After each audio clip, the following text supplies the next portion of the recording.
नमस्कार दोस्तों, स्वागत है आपका हमारे चैनल हिंदू इन्फिडेल में।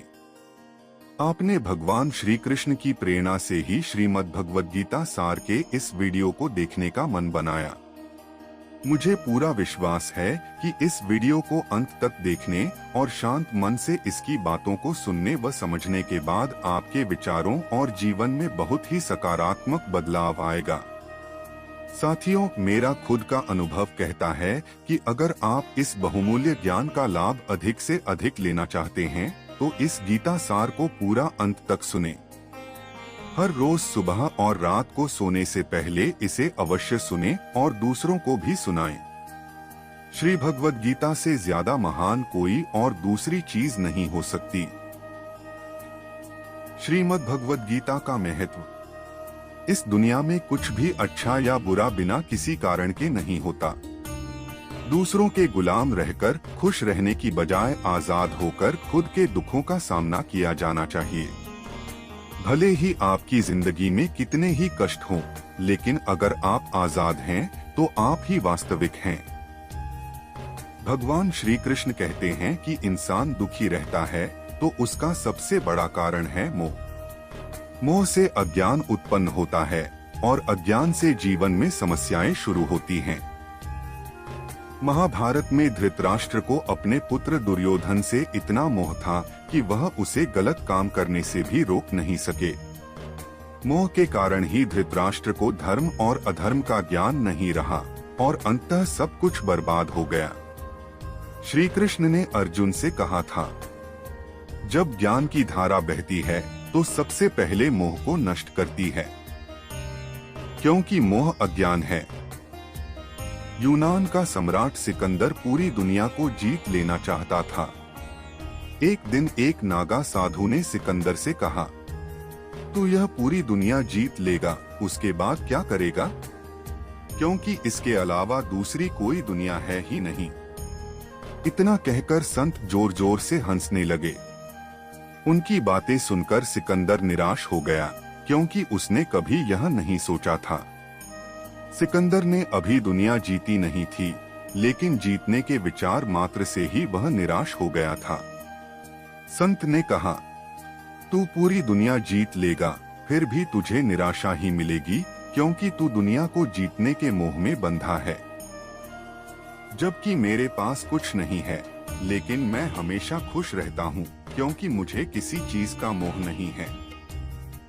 मोह की वजह से जीवन में दुख ही आते हैं।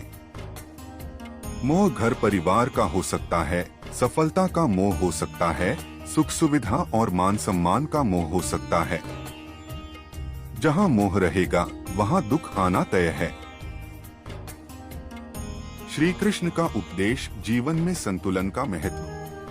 श्री कृष्ण कहते हैं, जो हुआ वह अच्छा हुआ, जो हो रहा है वह अच्छा हो रहा है।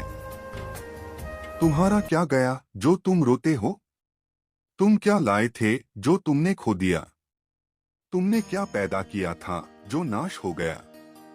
ना तुम कुछ लेकर आए, जो लिया यहीं से लिया, जो दिया यहीं पर दिया। खाली हाथ आए, खाली हाथ चले। जो आज तुम्हारा है कल किसी और का था, परसों किसी और का होगा। तुम इसे अपना समझकर मग्न हो रहे हो। बस यही प्रसन्नता तुम्हारे दुखों का कारण है। एक छोटी सी कहानी। एक आदमी सागर किनारे घूम रहा था, तभी उसकी नजर चांदी की एक छड़ी पर पड़ी जो लहरों से किनारे आ गई थी। उसने उसे उठा लिया और बहुत खुश हुआ। जब वह नहाने गया तो सोचा कि अगर उसे किनारे रख दिया तो कोई ले जाएगा, इसलिए वह उसे हाथ में लेकर ही नहाने लगा। तभी एक ऊंची लहर आई और छड़ी को बहा ले गई। वह आदमी बहुत दुखी हुआ और रोने लगा। उधर से एक संत आ रहे थे। उन्होंने पूछा, इतने दुखी क्यों हो? आदमी बोला, स्वामी जी, नहाते हुए मेरी चांदी की छड़ी सागर में बह गई। संत हंसते हुए बोले, जब वह तुम्हारी थी ही नहीं तो फिर दुख कैसा? सीख है, जो चीज हमारी नहीं थी वह खो जाने पर भी हमें दुख नहीं होना चाहिए। जीवन में मोह को त्याग कर जो हमारे पास है उसी में संतुष्ट रहना चाहिए। श्री कृष्ण के विचार, कर्म और भाग्य। श्री कृष्ण ने कहा है, तुम भूत का पश्चाताप मत करो, भविष्य की चिंता मत करो। वर्तमान चल रहा है उसे जियो। जो भाग्य में है वह भाग कर आएगा और जो भाग्य में नहीं है वह आकर भी भाग जाएगा। गुस्से के समय थोड़ा रुक जाने से और गलती के समय झुक जाने से जिंदगी और भी आसान हो जाती है। कर्म करो क्योंकि मनुष्य को सिर्फ कर्म करने का अधिकार है, फल की चिंता मत करो। अगर कठिन मेहनत आपका हथियार है तो सफलता आपकी गुलाम हो जाएगी। जो आप पाना चाहते हैं मांगने से नहीं मिलेगा, आपको उसके लायक बनना होगा। मनुष्य अपने कर्मों का ही फल भोगता है।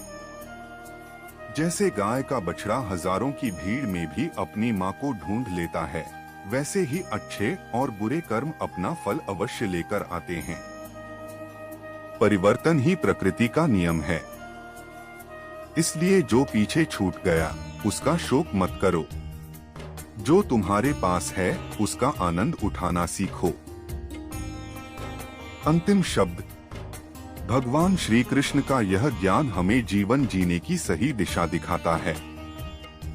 श्रीमद् भगवद गीता सिर्फ एक धार्मिक ग्रंथ नहीं बल्कि जीवन का मार्गदर्शक है। जो व्यक्ति गीता को पढ़ता और समझता है वह हर स्थिति में संतुलित रहता है। तो दोस्तों, अगर आपको यह वीडियो पसंद आया तो कमेंट, लाइक और शेयर जरूर करें। ऐसे ही और वीडियो पाने के लिए हमारे चैनल को सब्सक्राइब करें। धन्यवाद। जय श्री राधे कृष्णा।